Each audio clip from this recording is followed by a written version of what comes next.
अक्सर सही मानते हैं कि कुरान आसमान से आया और एक नकली अल्लाह नकली है, मैं सिद्ध कर चुका हूँ। क्योंकि जो दुनिया बनाने वाला है उसको दुनिया बनाने की चीज़ें तो मालूम होनी चाहिए कि दुनिया मैंने कैसी बनाई है।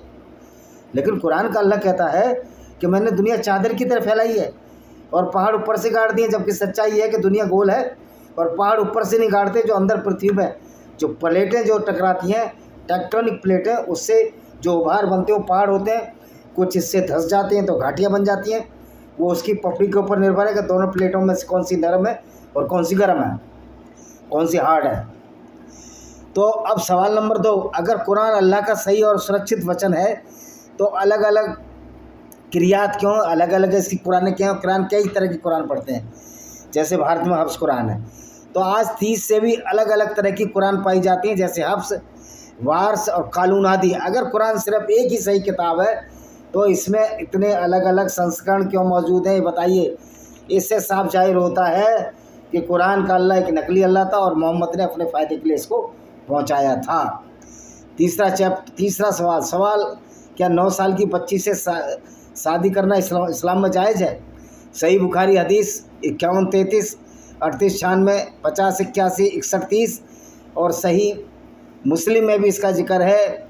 नबी सल्लल्लाहु अलैहि वसल्लम मुझसे जब शादी की, मैं 6 साल की थी और जब मैं 9 साल की तब उन्होंने मेरे साथ सहवास किया। उस समय मैं गुड़ियों से खेल रही थी।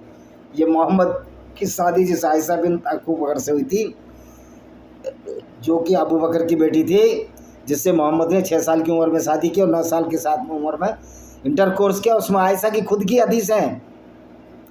35 हदीस नंबर मेरे दिमाग 35 75 34 75 38 35 और 75 45 में भी लिखा है कि मैं 6 साल की थी, गुड़ियों से खेल रही थी, मुझे बुखार आया, मेरे बाल उड़ गए, मोहम्मद साहब आए और 9 साल की उम्र में मुझे विदा करके ले गए और उन्होंने मेरे साथ सहवास किया 9 साल की लड़की के साथ। अब बताइए, अगर मोहम्मद इस्लाम के सबसे बड़े आदर्श थे तो क्या बाल विवाह को जायज़ ठहराने का बहाना नहीं बन जाता? यानी कि बाल विवाह भी लोग कहते हैं उसमें ताकत थी। भाई ऐसी ताकत का क्या मतलब है?